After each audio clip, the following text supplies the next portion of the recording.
Hello mga loves! Welcome back to my YouTube channel. Ayan, meron pala tayo ditong kape. Ayan, ito yung Likim Tea Coffee. Ethiopian cup. So, galing po ito siya sa Ethiopia. Green coffee beans.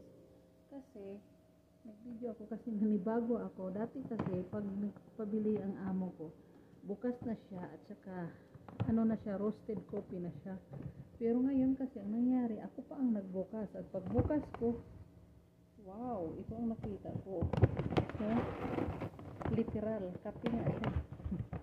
Hindi siya roasted, yan green. Parang yung sa amin lang din. Tingnan nyo naman. So, ayan. Kaya napaisip ako, maggawa ako ng gawa ngayon. So, ito lang yung gagawin ko. Kasi dati, roasted talaga siya. Pinaparoast nila sa labas. Ngayon, yan hindi siya hindi siya roasted. Hindi siya brown. Green siya. As in, ako lang talaga ang nagbukas.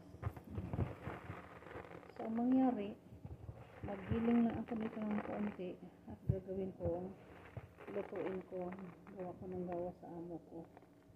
Pag tinanong niya na ibang lasa, so sasabihin ko na hindi pa roasted.